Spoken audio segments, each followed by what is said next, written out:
particular press conference in which I am going to cancel some regular season games.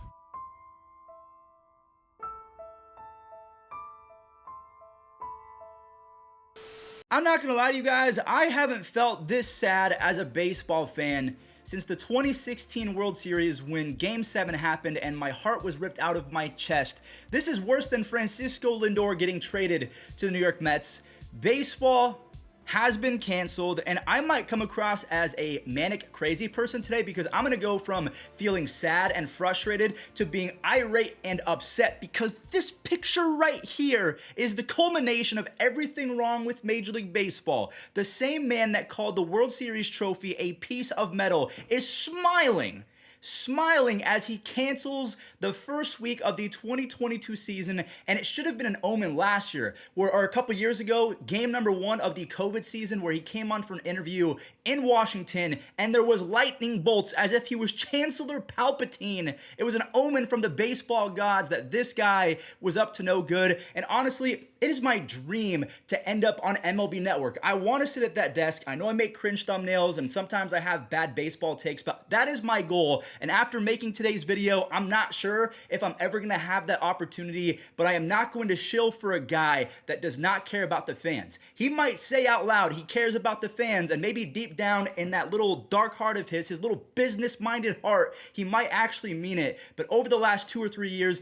he has done nothing but spit in the faces of baseball fans, and I am not going to shy away from saying that. And again, what makes me furious is the fact that he's smiling. He made jokes. We are being robbed of Mike Trout's prime. We are being robbed of Jacob deGrom's prime. We're being robbed of Juan Soto's shuffle. Not only was he smiling, he was practicing his golf swing 2 hours before. Oh my God, Robert Manfred, you have to read the room, my guy. You can't be cracking jokes. You can't be smiling. You cannot be caught practicing your golf swing as if you're about to go on a 2-week vacation. That can't happen. So what Major League Baseball did over the last 24 hours is actually very smart, but it's the definition of manipulation. So what Major League Baseball wanted to do yesterday is build momentum. Everyone was hyped up. They stayed up all night and saying that a deal is about to get done. When you rest your little heads tonight and you wake up tomorrow, they're going to come back to the negotiating table and a deal is going to get done. You know why they did that? Major League Baseball did that on purpose because when they came back with their final and best offer to the Players Association, it was an offer that was never going to get agreed upon. So they tried to make the players the bad guys because, hey, MLB said this is our best offer. It's our final offer before the imaginary deadline. Remember, this is a league-imposed deadline. It's Fugazi. It's Fugazi. It doesn't exist. They did this. So not only did they create an imaginary deadline, but they used that deadline as leverage to hype up fans. We're going to push the deadline because a deal is almost done. All of the reporters are saying so, and then we're going to make the players the bad guys because they're rejecting the final offer and they're the reason why the games are going to get canceled. You might think we're that stupid. Robert Manfred and the owners of Major League Baseball, we're not stupid. I mean, we're very passionate and we want baseball back, but we're not going to cave that easily, all right?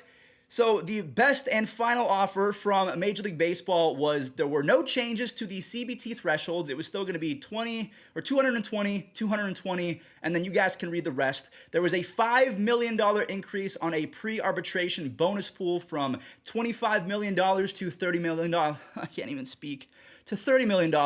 An increase of minimums from $675K to $700K, and then moving up $10K after that. And as soon as I saw this tweet from Jeff Passan, I put out a tweet of my own. Nope, not going to happen. You have no baseball. And I said sorry because I knew that games were going to get canceled because this was a bogus deal. They wanted to hype up the fans and give the impression that baseball was going to get agreed upon and make the players the bad guys. But again, we're not that stupid. I just cannot believe that this is even happening. And if you don't believe me, a random YouTuber who just has a passion for baseball, take World Series champion Alex Wood, who has been blunt from the start. Even he said that Major League Baseball, Robert Manfred, and the owners use the media as a manipulation tactic, and we're not that dumb. So let's go ahead and talk about Robert Manfred's interview and why he was smiling throughout. Because honestly, he was probably laughing at himself, the idea of what he was going to get asked in the future. And somehow he was predicting in his head that I'm going to answer this in the most stupid and condescending way possible. And my favorite clip from this entire press conference, I'm going to play it first and foremost. It was kind of in the middle. A reporter asked, "Hey, Robert Manfred, why did you not start negotiations earlier? You've had 3 months. You self-imposed this lockout. It was league initiated. Why did you not start these heated meetings weeks ago?" And he said this. It feels like real bargaining went on just in the last 24 to 36 hours. I'm sure people are wondering why not over the last three months or even longer to get to a point where you're not necessarily canceling games because there's some momentum here. Yeah, I think the best answer to that question is the last 10 days. We've been here ready to bargain, full committees, owners, players for 10 days, and it got going 2 days before the deadline. That's the best explanation I can give you. So not only was Robert Manfred smiling right before he canceled games to the great, beautiful game that he is the commissioner of, he said that they have been there for 10 days. 10 days? Yeah, that was his reasoning. You've had 3 months, good sir. 3 months. This is like me in college explaining to my professor as to why I was not able to get in my assignment before it closed at 11:59 p.m. My dog ate my homework. It's a dog ate my homework excuse. And Robert Manfred should know that he is a shrewd businessman. But the way that he articulates himself is horrid. He should have a spokesperson. Someone should be 50 feet away, typing away at a teleprompter for the guy, or he should have an earpiece in his ear telling him to close his mouth before he says all of the stupid things that he does.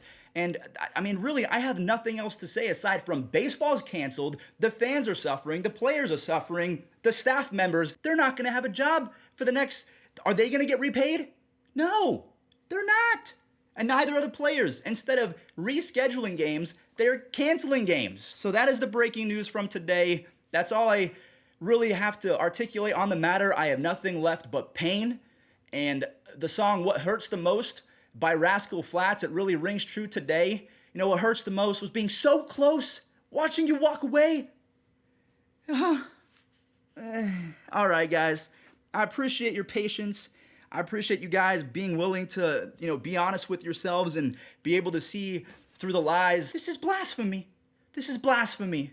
We are missing baseball because Robert Manfred and the owners are some of the most selfish people on planet Earth. A bunch of rich guys who, yes, worked hard for their, maybe some of them didn't, maybe some of them were handed it, but they worked hard for their wealth and they bought a team. But the difference between owners and players is the players worked their entire lives to establish themselves at being elite. None of these owners are elite at owning a baseball team. They have enough money to spend on buying into the opportunity to join an exclusive club, and that's all that they have done, in my opinion. That could be perceived as condescending on my own terms. Maybe you think so. I just don't believe that the owners make the game of baseball what it is. I think the product is the players. The players are getting screwed right now. And don't be dumb. Do not be manipulated by the owners and their tactics, especially Robert Manfred. I'll catch you guys later. Hopefully I'm more optimistic. I'm going to go watch Batman later and try and smile, because what's there to smile about right now when it comes to being a baseball YouTuber? It's been rough.